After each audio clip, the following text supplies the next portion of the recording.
Good afternoon, everybody, and a really big welcome to Jan Gehl.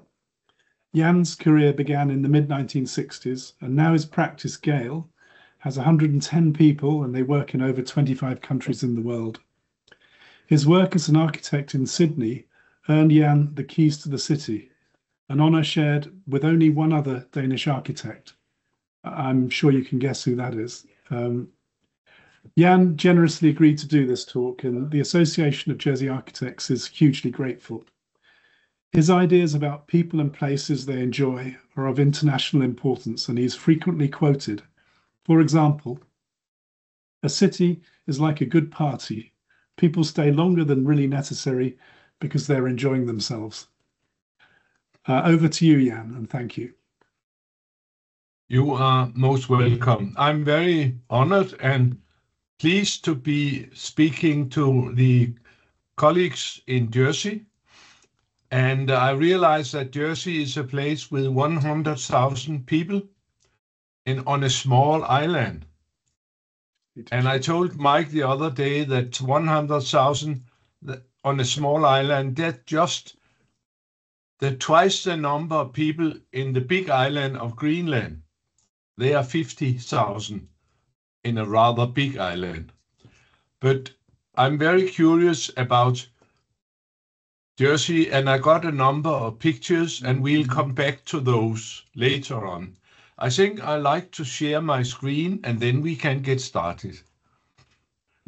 And I will start by doing a typical Jan Gehl with some of the classic stuff, and I'll end by talking a little bit about what is going on in the cities at this point in history. And then maybe we have time to talk a little bit about Jersey and St. Helier in the end. I would always start with international lectures to say that we all work for the same client. It's Homo sapiens, it's a walking animal.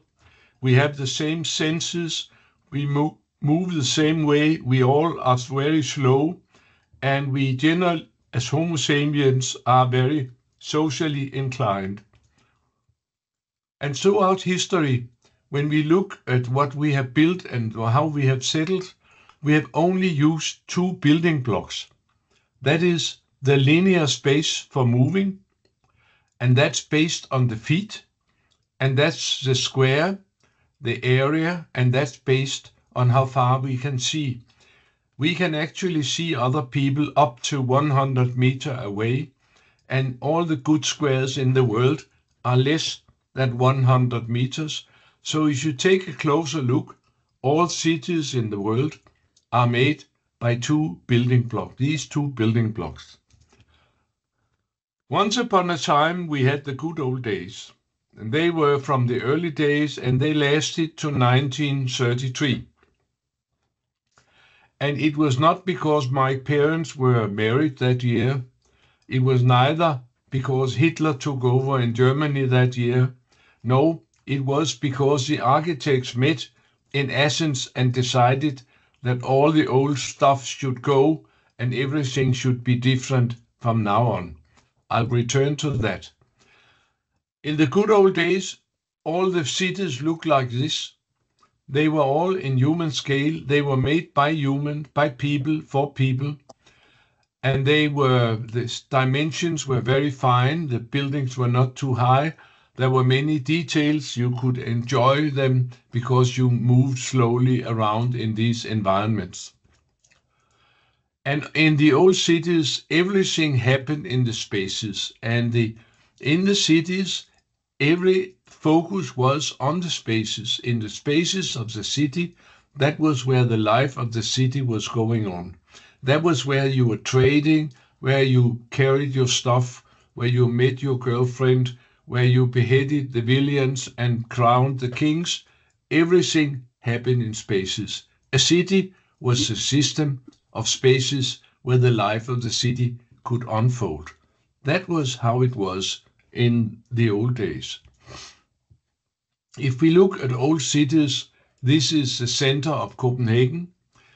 we can always remember nearly all the streets and all the squares, and then maybe 3, 4 important buildings. Could be the cathedral, the king's castle, the town hall, a few buildings, all the rest are anonymous buildings which are standing like soldiers up and down along the streets and the squares. The city was made of spaces. Here is a famous map of Nolli made in 748, and here you can see that when he was to describe Rome, he was describing Rome as a system of spaces where the life of Rome could go on. Some of the spaces were outdoor, some of them were indoor, in churches and convents and other places, public buildings, but these were all the spaces where the life in Rome could go on. That was Rome. Then came modernism, the Athens Charter of 1933, where the architects headed by Corbusier, they met in Athens and signed the Athens Charter for City Planning. That was a time when they decided that all which was ever done was redundant. Now we had a completely new situation. We had the new man, and the new man should have completely new city planning, site planning, and flats and plans of the dwellings, and also the old idea of making mixed cities.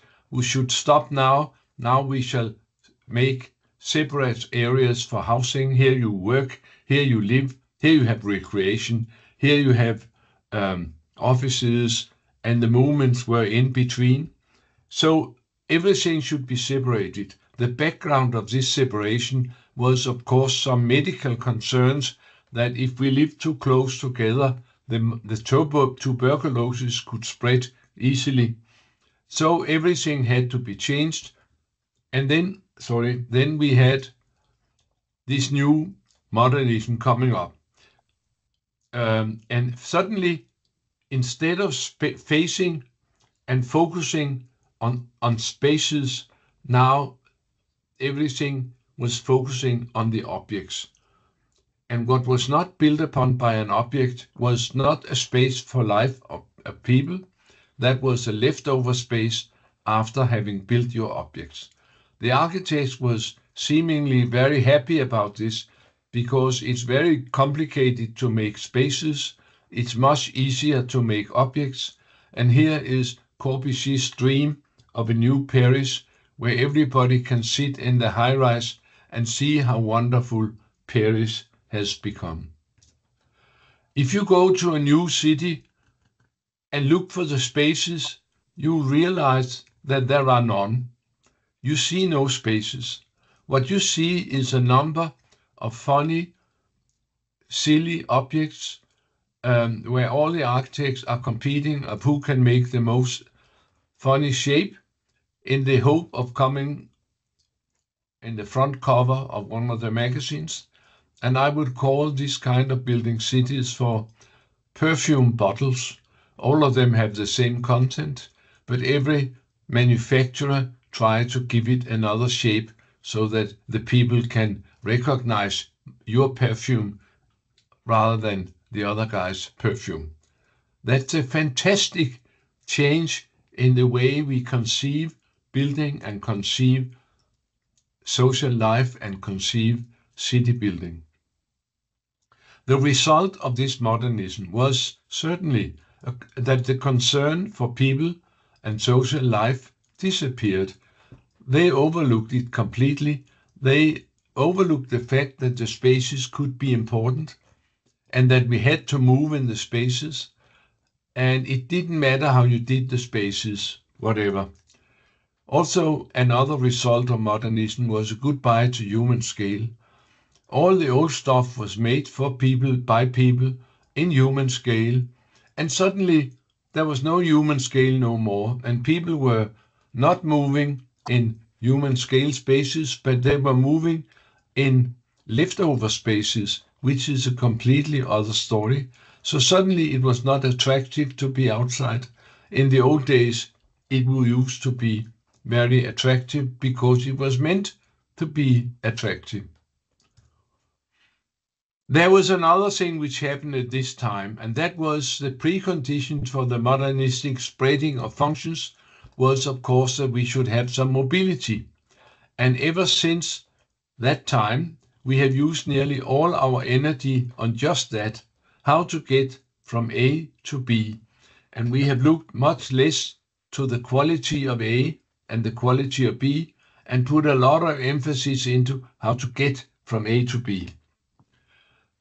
This focus on mobility was very convenient because just the same time the automobile industry was ready to expand. And as we came up in the 60s, they were really able to make an inundation of all the human settlements all over the world.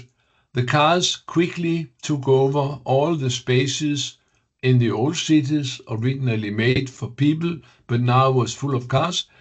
And everywhere else where there could be cars parked or driven, they took over. In this process, the people who used the cities were treated very badly all over the world. And there are endless horrific scenes of how people have been treated. Of course, then also the automobile indicated that we should have some special infrastructure for this new mode of mobility of driving. And then we had also enormous districts which were completely dependent on motor traffic, as here, where everybody must have 1 or 2 or 3 cars to a household to keep the household mobile and connected, because from your house you can walk nowhere. And going with the dog in the evening, you can go up and down and up and down, and it's not very exciting at all. And furthermore, now this structure based on individual mobility being available is, of course, a very great waste of resources, and waste is a threat to the climate. So it's certainly not an up-to-date way of building cities, because it demands so many resources and there is so little scope for doing things in your own neighborhood. Another thing with the automobile is that when the automobile came in, also there came a completely new scale. In the old cities, we were used to 5 km/h scale. That means the whole thing was made so that it was easy to move around with 5 km/h. All the signals were small. You could read newspapers on the wall. You could see the people. You could see the details. You could hear the human sounds. But suddenly, with the cars, we had 60 km/h scale. The spaces had to be huge, and the signs were enormous, and there were no need for detail because you couldn't see them anyway. So the buildings withdraw from the roads to get out of the noise, and then to establish parking spaces in front of them. This scale is actually the scale which was really introduced in America in a big scale, in a big way, and has been now forever all over the world the scale of the suburbs, the American automobile scale, 60 km/h. And that's actually not at all very pleasant for people compared to the old scale. All this was introduced as a set of thoughts in the 1930s, but nothing much happened because everybody was concerned with the world situation, and then we had the war and the after-war years of many problems, also financial problems. But around 1960, we started really in earnest to expand the cities and build new cities and rebuild what was ruined in the war. And that was when actually modernism started to be used in the big way. We saw the big areas in the new towns of London and in the new towns of Glasgow and Manchester and Birmingham, and we saw this modernism being used for the suburbs all over the world, and in some places the modernistic ideas are still being used in China, Korea, Singapore. You can see a number of places where still it's the modernistic ideas from the 1930s which are the ones which are used. And again, with this scale and this way of building, the question of mobility becomes very urgent, and we can see that also the mobility invasion started in 1960 really badly. And would all this mean anything for the quality of life for people? We knew virtually nothing. Of course, then, when all these enormous changes happened in a short while, we started to see a counter movement. And the first voice which really was heard about that this may not be the greatest thing, modernism and motorism, that was from Jane Jacobs in New York. She was having a fantastic fight with Robert Moses of the City Planner, and he had the idea to save Manhattan and make it a good modern city. You should take everything away, erase Greenwich Village and Soho and Tribeca, erase the whole lot and build a number of freeways across Manhattan and have high-rise buildings along the freeways. That was his idea. She lived in Greenwich Village. She was an architectural journalist, and she fought vigorously and actually managed to stop some of the freeways, and she wrote a big book about the consequences, Death and Life of Great American Cities, saying that if motorists and modernists were to plan America's cities, they would be dead cities and not great cities. That was the first really loud voice against this new combination of modernism and motorism. My own life story, you have it here in the short version. I was trained as an architect in the 1950s. I graduated in 1960, and I consider this time of being trained as the all-time low point in city planning. We spent 5 years hanging over with the models in the studio. We were told that whatever you built had no implication on the quality of life, because people will be so happy to have a new flat there, and they were so accommodating and they were so adaptable that if they just got a new flat, they will be happy ever after. Whatever you built had no implication for their quality of life. This was one of the professors of mine, and he was famous for saying that a good housing area is something which looks good from the freeway. And actually, we were also the conclusion, if it had no importance what you built, then of course the only thing which was important was the aesthetics, the dimension, what the architects could deliver. And we had a heyday as architects, being very dominant in deciding what should go on. Here, this guy has made a wonderful housing area, and here at the right, he has finished it. It's lying outside Stockholm, and here people, it could be just, they could live in a stick or in a half moon, and they would be equally happy because it was new. That was what we were told. It didn't matter what you built. Then I went out of school in 1960 to do all these wonderful things I've just learned in School of Architecture. And then I married a psychologist, and we were sitting there in Copenhagen. We were looking out to the suburbs and saw all these awful modernistic things coming up. We saw in our wonderful city of Copenhagen how every space was completely inundated and filled with cars and parked cars. And but still, I insisted that, of course, what we were taught in School of Architecture was a good thing. But it wasn't easy with all these psychologists around, because they kept saying to us young architects, why are you not interested in people? Why are you not taught anything about people in School of Architecture?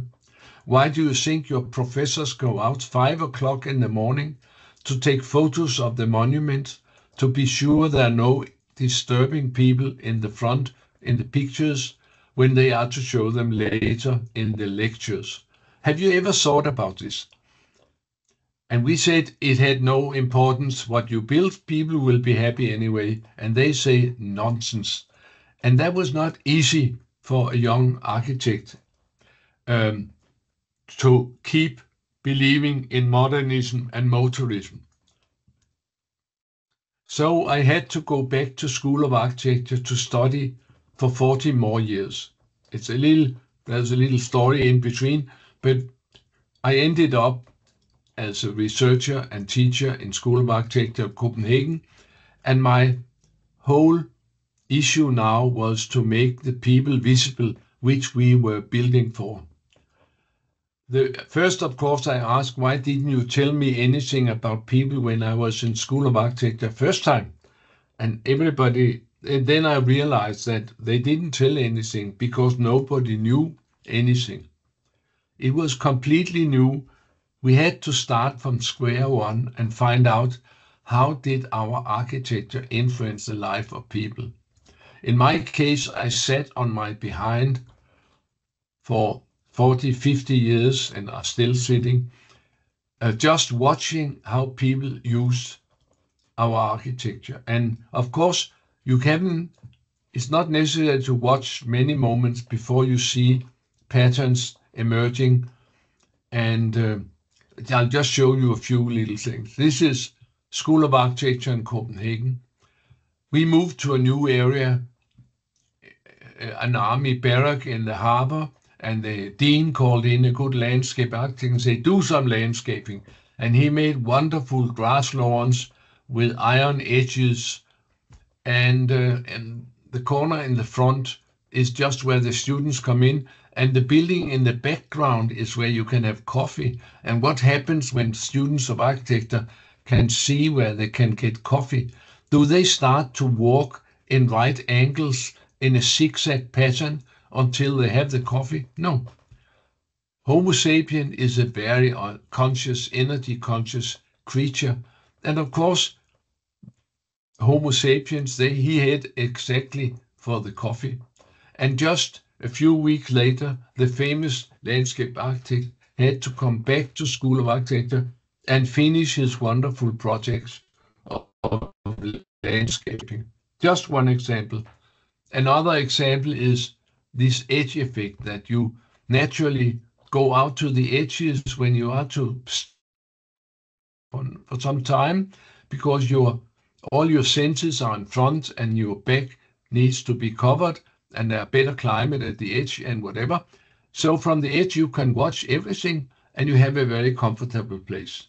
So we could start to find that it was a universal pattern, that the edge was very popular and people liked to spend time at the edges. If they were to spend time, out to the edges you go. You know it from the ballroom, when there's no music, you go out and become a wallflower, sitting, waiting for the next music to start, so new activity could go on. Then you wait at the edge. We realized it was a very common pattern, but then we started to think, could it be that architects were different than ordinary Homo sapiens? And we decided to investigate this carefully, and studying architecture school behavior in a number of places, we realized that architecture students were behaving exactly like all other people. They loved to sit by the edges. And then we started, of course, to think, who did things like this? and what were they thinking about, and who would ever sit down here unless they were desperately tired. We also studied high-rise buildings. We sent endless number of students up in high-rise buildings and had them shouting from every floor until the 15th floor. And we start to find out that there were very definite borders. From 5th story, you could still follow just about what was happening in the street. You were part of the city, but over 5th floor, you started to be part of the airline system. We also, of course, found that your senses were never meant for seeing things from below or for seeing things from above. All this we studied, and of course, we could make some interesting conclusions about high-rise buildings and where people would be part of the city and where people would be part of the airline system. It was sort of a PhD in the beginning, and I concluded my observations, my studies in the book Life Between Buildings, which came out in 1971 and is still going strong. I even heard that they were about to publish one in French, which is a great news for me because all my books in French have been published in Quebec and none in France, but now it changes. This book has become very widespread, and that, of course, is a great joy for me that they all over the world have this interest in making things, making buildings and settlements which are trying to adapt to the ways of people rather than force people to adapt to the way of architects. You can see that quite a few people here are interested. Very happily I am to see people from Bangladesh and from Iran and other developing countries. So this book comes very much around. Sorry about this one. I continue to watch. I continue to work in university for another 40 years. I just sat there. Now I had many students, and we did studies from one end of the world to the other end of the world and got more and more information. And then I put on all the things we have learned in 40 years in a new book, Cities for People, which have been out now for 15 years and have been published now in 40 languages. Of course, I'm very humbled and happy as an old researcher to know that my work is so spread so widely. Of course, it's not because it's a fabulous book, but it's because so little has been written about the effect on people of our way of building buildings and cities. And there is a desperate thirst all over the world for more knowledge about how to make better cities for people. That is why. This book, you saw the other book, it was mostly young girls, females. Now this book has attracted a greater number of more mature people, but also it's spread out in the world. All my books, being an old guy, it's a great satisfaction to know that it have been published in China in great numbers. And that's very nice to know that they have all this material ready out in China. What I'm not so happy about is that seemingly not very many had the time to read my books, but maybe it's about to help now, I hope. If we are to conclude after 50 years of studying the impact of the built environment on people's life and quality of life, we can see that there are actually a number of good people who over the years have contributed interesting stuff to this discussion. And I would say that after 50 years of research, now we know that if we want to make fine cities for people, we know pretty well what to do. I learned in School of Architecture in the 50s that it didn't matter what you do because people would be so happy, whatever. Of course, we found that that was crap. That was completely untrue. On the other hand, we formed the cities, and then the cities had an enormous influence on how our life could unfold. City planning has a very great influence on the quality of life. Also, the way you did the buildings had a very great influence on whether you came out, whether the children were playing, whether you met your neighbors, or you never knew what you should do when you left the house. You could really, with the way you built, influence the kind of patterns we were enabled there. It was not forced upon people, but it was enabled in one place and not enabled in another place.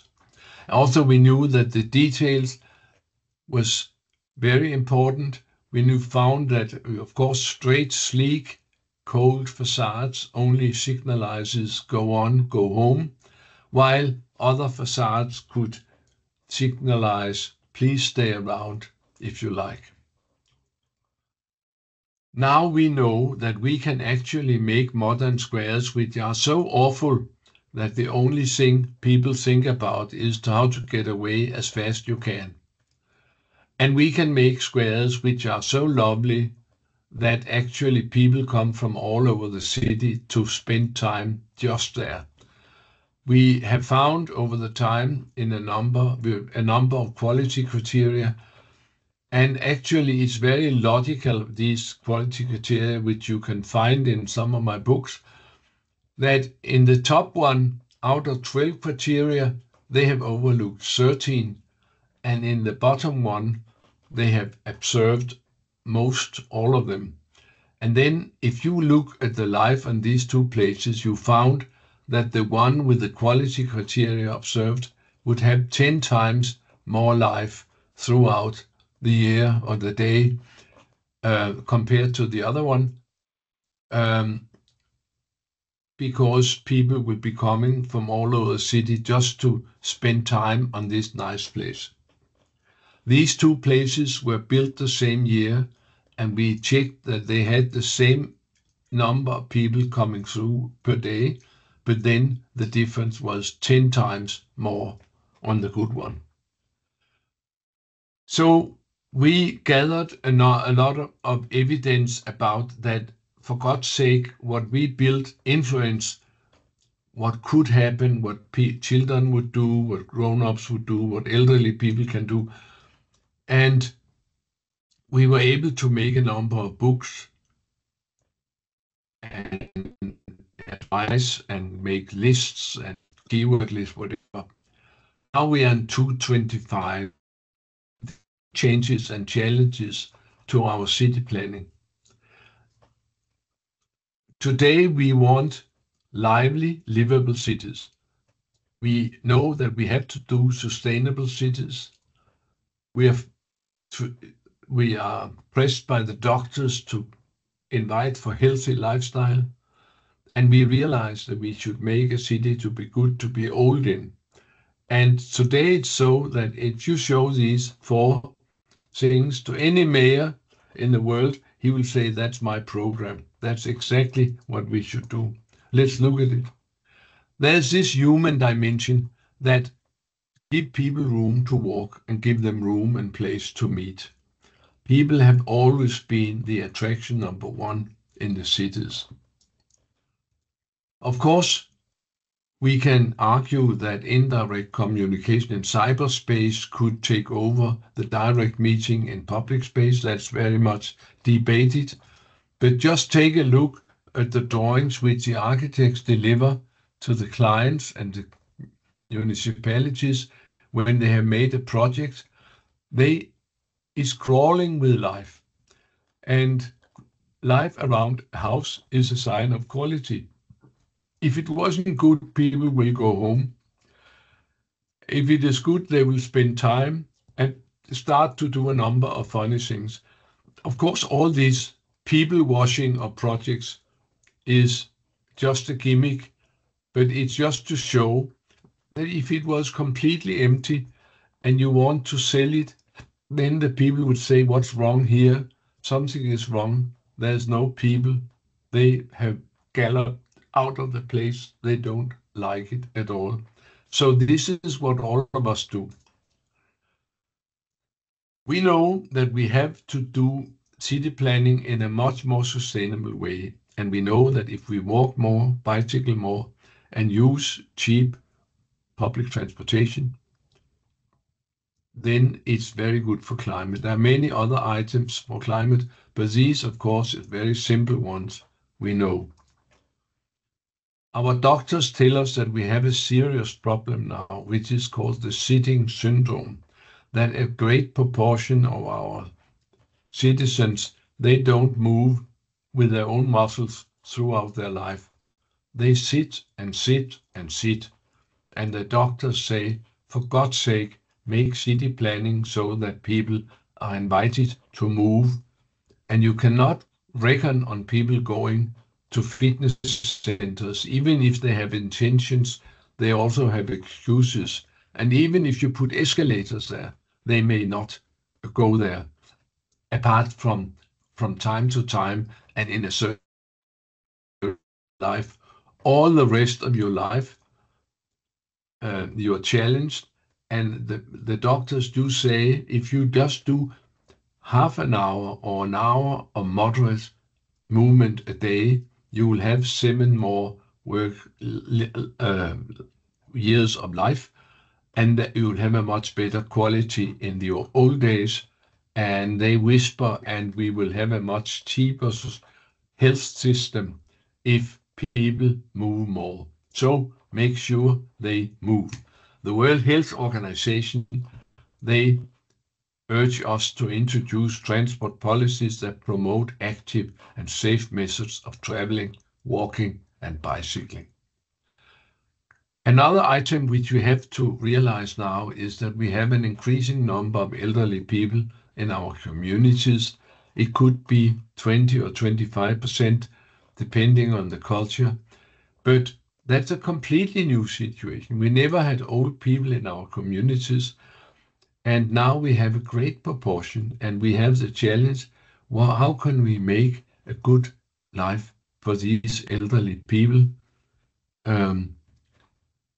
So what is wanted are these livable, sustainable, healthy, good city for all. And what actually we can conclude is, if you look better after the people in city planning, we will efficiently address all these issues. Then we can ask, will there be cities where they say, in this city, we will do everything to invite people to walk and bicycle as much as possible in the course of their daily doings?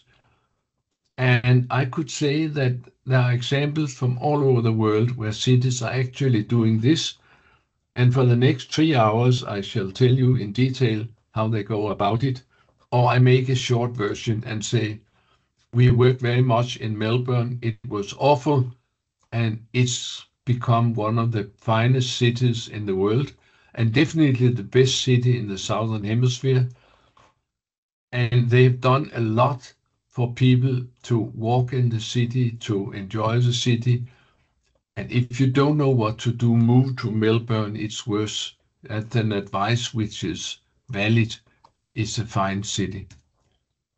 I worked quite a bit in Sydney. It was completely inundated with cars and noise and whatever. With great work over many years, we managed to push the buses and the cars out of the main street, George Street, turn it into a people street, and have one single light rail running up and down the city to organize the transportation of people rather than the mess and the pollution we had before. And furthermore, of course, you can now have trees and have a completely different situation. I've had the joy to work in New York, where a lot of things were being done, among things for bicycles, but the most spectacular was, of course, the transformation of Times Square into a people place. It was done in 2009, and there was great skepticism. And the mayor said, don't worry, it's only an experiment. And then they closed Broadway as an experiment.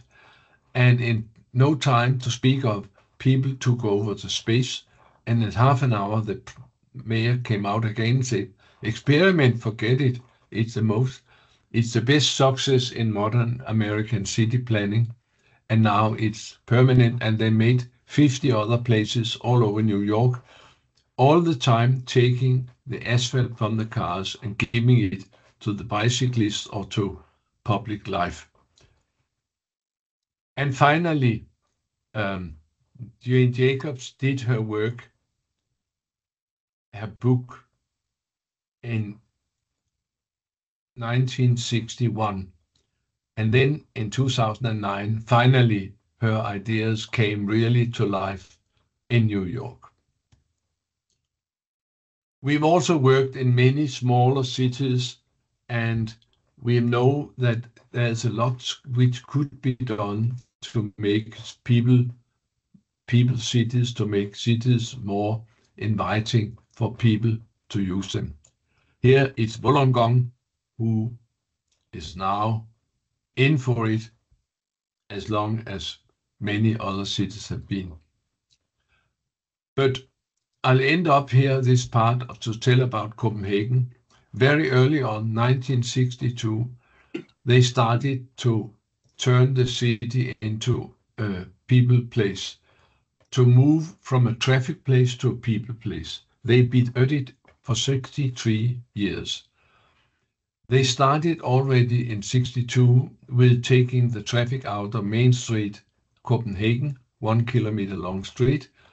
And there were great opposition. Everybody said, we are Danes, we are not Italians, we don't know how to do public life, and we don't know how to promenade and whatever, and the climate is impossible, so forget it. And then they did it anyway, and next year we started to see that we became more and more Italians, and we have become more Italians ever since. It was very early. Actually, it was the same time as Jane Jacobs was sitting over in Greenwich Village and writing some of the series. They started to experiment in full scale in Copenhagen. That was very successful, and then they started a long program of cleaning up the cities from all the car invasion, taking the parking away from the squares and turning them back into people squares, taking the cars away from the waterfronts and turning the waterfronts back to people waterfronts. And what has happened really in Copenhagen was that was the first city in the world where to document the life of the city as carefully as the traffic engineers documented the traffic. We have a saying, what you count, you care for. And in most cities, they only counted the traffic and they knew everything about the traffic. They could tell the mayor, we need more streets here, more lanes here, we need a freeway here. And nothing was known about the pedestrians and life of the city. In Copenhagen, we pioneered this interest, and we used actually the city of Copenhagen as our laboratory. That's where we did all the studies, preliminary studies, and we were able over all these years to tell Copenhagen how their changes influenced life. And in the end, we had a close collaboration between city and university. They came running over to university every time and said, what shall we do now? And we had this wonderful collaboration resulted in very remarkable results.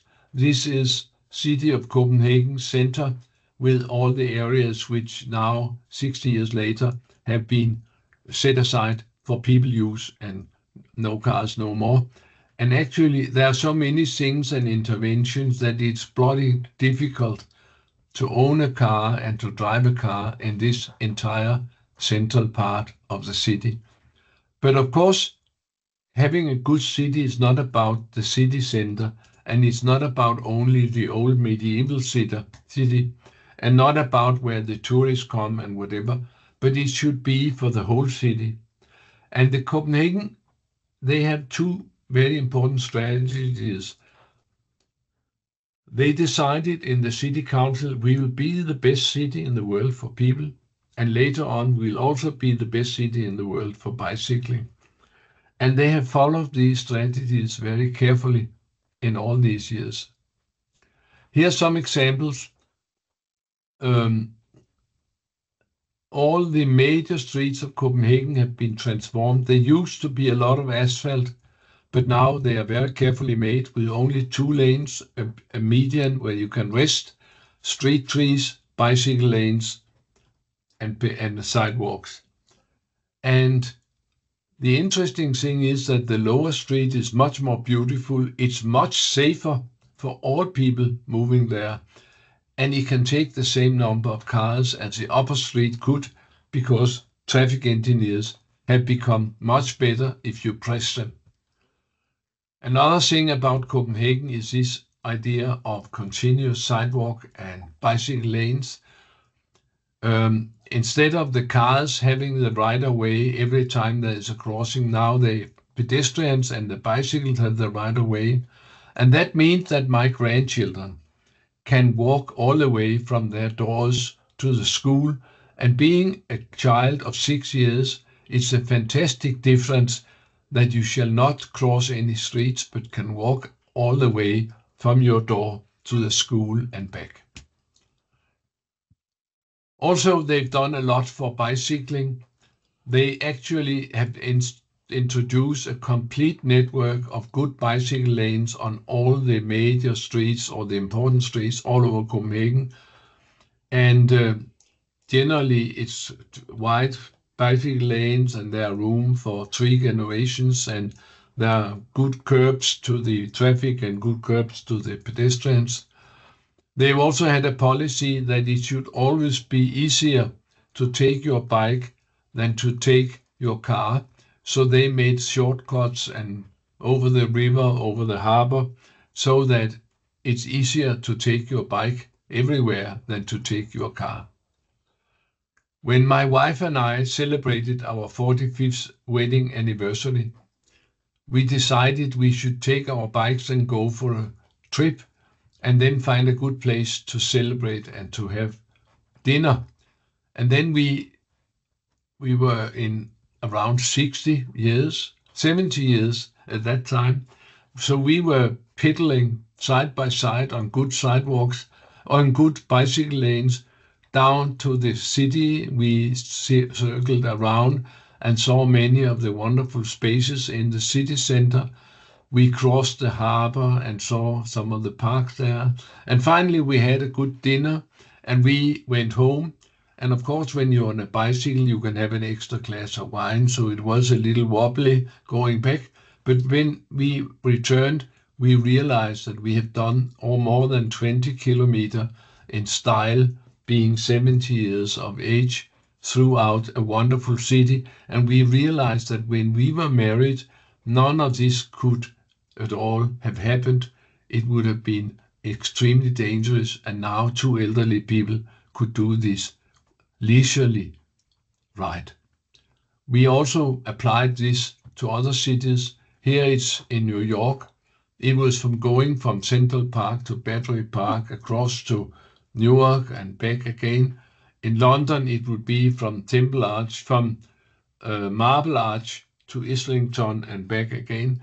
So just to give you an idea what 20 kilometers on a bike could be for some 70-year-old people. So in Copenhagen, we've seen that the more you do for bicycles, the more the bicycle culture evolves. And by 2023, we realized that we had 45% of everybody using bike for commuting to city, to study and to work. So what we have learned in Copenhagen all these years is you get what you invite for. If you make more streets and more lanes, you have more traffic for sure. But if you give good invitations, you will have more walking, more public life, and more bicycling. That's what we have learned. And what happens when you do such a policy in a city? You get very popular. You will think that when you take all this parking away and change all the streets,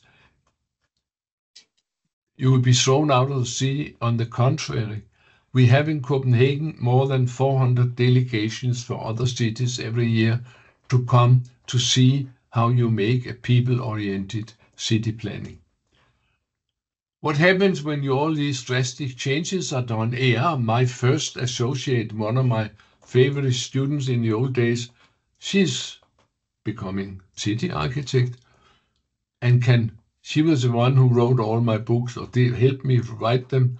Now she's looking after the whole city. What happens when all these things are done? You actually see that Copenhagen year after year after year are rated as one of the most livable cities in the world. It's monocle one year after the other. This year it was also the Economist who rated Copenhagen on top in living quality.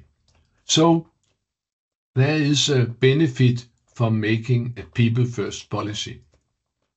Also, oh my dear, they had a festival to celebrate the history of Copenhagen, and they included me in the people who had influenced Copenhagen.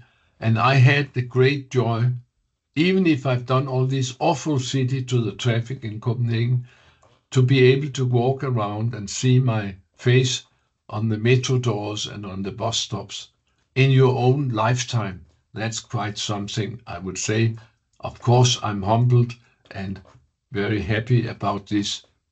It's very nice to be so old that you can see that your work has been used and has led to better conditions. Now we have a period which is changing again. It's a period of new demands and new challenges to the public spaces. And I'll put it up as questions. Are we seeing that the indirect communications in cyberspace will actually influence and maybe take over the direct meeting in public space? There are signs that it has an effect. Are we seeing that there are less life in the cities on weekdays and it's more shifting from weekdays, work time, to leisure time and leisure activities and tourism?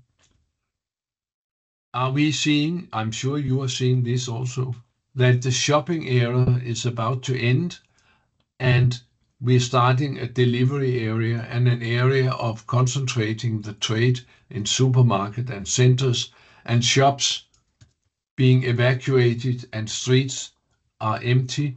So instead of going up and down and buying your stuff as you did in the previous century, now people are ordering on the internet, and we see great problems in the cities to find out what shall we do with the public spaces now, what shall we do to reintroduce life in our cities. I'll put these as questions because everybody is discussing what to do and experimenting. And in some cities, you see that there are frequently too much life. You have mass tourism and you have great parties and festivals. And in many neighborhoods, you see that there are not much left of the old life in the neighborhood apart from jogging and dog walking. But we can put the question on if democratic public spaces and the meeting of citizens in public spaces, is this a dream of the past? I will only pose it as a question. And then I'll tell you some of the things which are just now happening very close to Jersey, because if we are to see interesting city planning, today we go to Paris, where you have Mayor Anne Hidalgo, and her plan to make a city of 15 mini districts, to make a mixed city district, to make the school the capital of the district and use the school buildings day and night, to use the schools for many different functions, and to organize that the school is the most important building in each neighborhood. I had the joy a little while ago to go to Paris to see some of the changes, and it was very visibly that there was another other mode of moving afoot in Paris. In the old days, in the 60s and 70s, we all referred to Paris as the worst city for traffic in the world, where traffic was piling up and parking was completely horrifying. And now you could see a lot of bicycling and another tone in the street. This is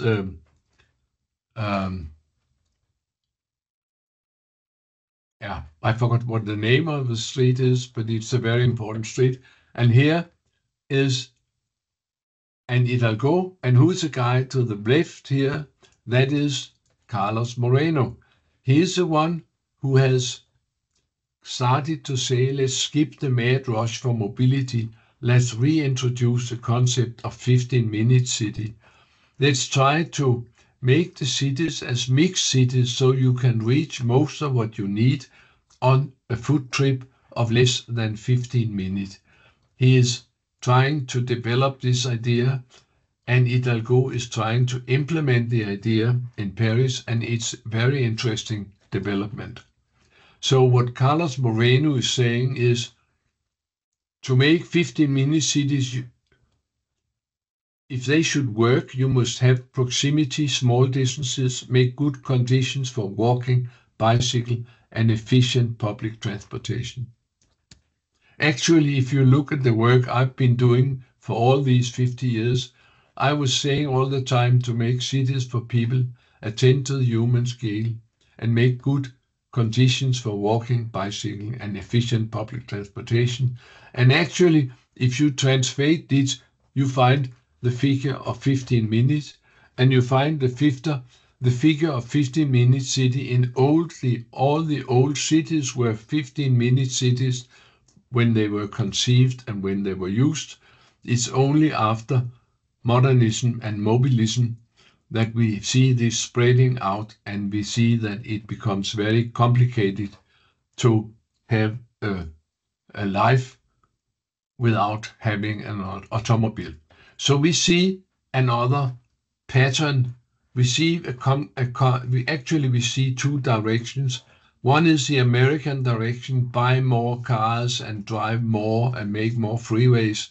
And one could be called the European direction: make 15-minute cities, make sure that you can walk and bicycle as much as possible. That's much better for your social quality in the cities, and it's much better for the economy and for ecology and for the climate and for the well-being of the people. Now we are in Jersey, and I just got a few pictures of Jersey situations from Mike, and I'm very grateful for this. And of course, the first I see is a classic example also from here, that to find a good place to get the car through the city, you find a place along the harbor, and by doing that, you gradually cut off the harbor from the city. And now when the harbor is used in other ways, in many cases, you will desperately like to use the water as a recreational resource, as the biggest attraction of the city, and now it's difficult to get to it. I've worked with this problem in many cities. What do you do? And in sometimes we can redirect the cities, other time we can reduce the traffic, and in other times we can make more underpasses, or in the case of Seattle, the traffic here was tunneled through the city so that life could again, people could re-engage with the waterfront.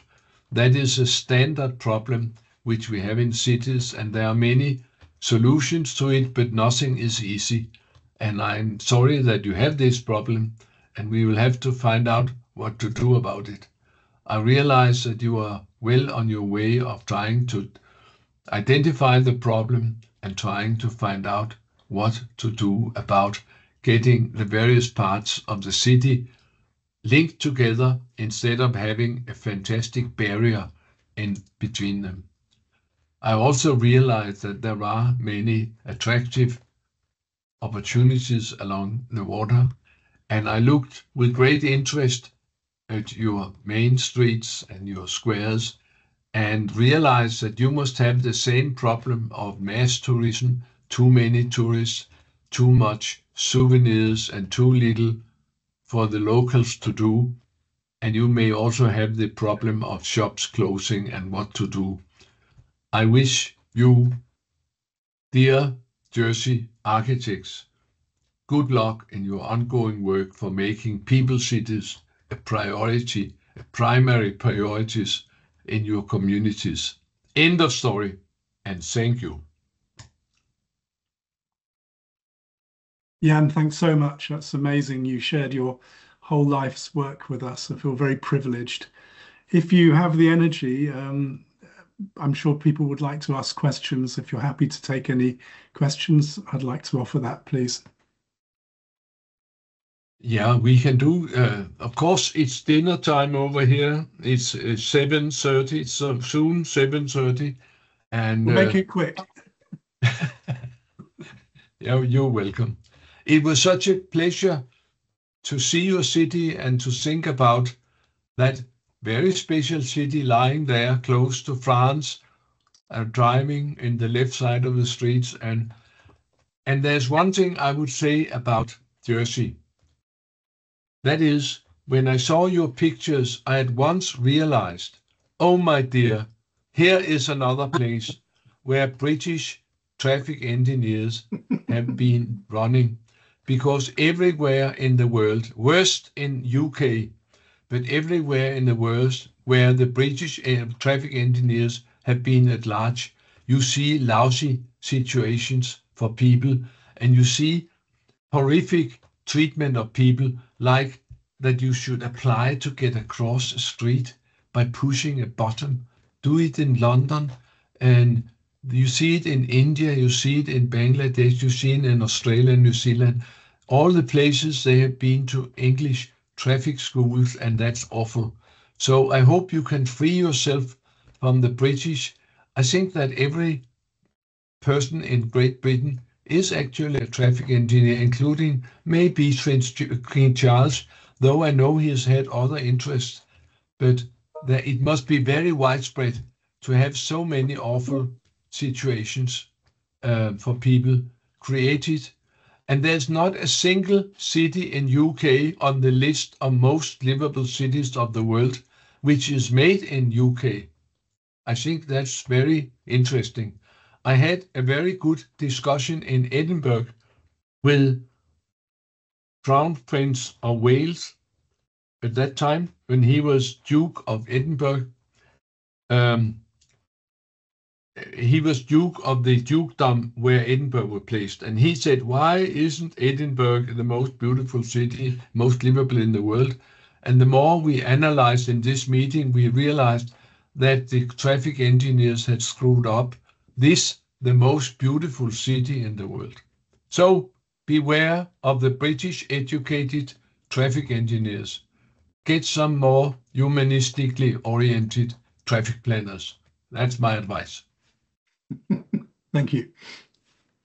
So anybody like to ask a question? Jan, that was very moving and really fantastic, and we're so grateful to see you. Thank you. What I'm interested in is, all of us, I'm sure, who are watching completely agree, and we are all the converted. In my experience, it can often be quite difficult in converting the minds of governments and those in positions of authority, or you do change their minds and then there's a change of government. I was really interested that you worked with the university in Copenhagen to gather your data. Is there any other body or person or organization that you see has been most valuable in working with you to enable your change? I mentioned that there was a secret to the success of Copenhagen. That was that we very early on began to record the life of the city, just as the traffic engineers recorded the traffic of the city. What you count, you care for. And this situation that we had records of, that every time they changed something, we could show them what had happened. And when they saw that they got more of the good things, the politicians became more and more interested in making the city more attractive. So having knowledge of how the city is used is a very important first step. That could be done by the university. That could also be done by the municipality.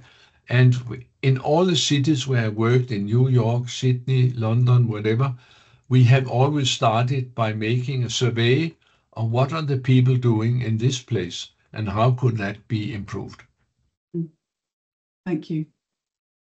Take people as serious as you take traffic. Yeah. Yeah, and one question for me. I was interested in your book, Cities for People, where you talk about discovering the city at a very small scale. You talk about small scale details. Can you say a little bit more about that? Yeah, I have worked in many smaller cities, and I would say that wherever Homo sapien is living, many of these tools can be used, because the basic species we are the same. We have the same senses, we walk the same way. And so many of the quality criteria for a small city is the same as they are for a big city, which is actually, you always have to divide the big city in smaller units, could be 15-minute units, and then have to address them. But it is the same quality criteria wherever you find Homo sapiens, which is useful when you work in developing countries. I realized when I saw very few bicycles on your pictures, Mike, you may have many bicycles, but I couldn't see them. But of course, I realized it's very hilly over there and much snow and ice. Is that correct? Not so much snow and ice, but it's hilly in places, yes. Yeah, but more than San Francisco? No, definitely not. Well, maybe then you could do more for that mode of transportation. That could be a good advice. Very true. So, as Anne is doing in Paris, you don't have to go so far. What Boris did in London is not worth mentioning. I think it's not a very good bicycle system. They are to be found much better in other places. Okay, well, listen, Jan, I think everybody here would just like to thank you so much for your talk. You are always welcome to come to Jersey as our guest if you have the opportunity. We'd love to see you. We'd love to show you the island and St. Helier. And just a huge thanks for the talk. And let's stay in touch. Let's stay in touch. Thank you very much. It was a great pleasure for me and very interesting to get in touch with Jersey, of which I've heard much, but I know little. Thank you very much. Thank you so much. Thank you. Thank you very much.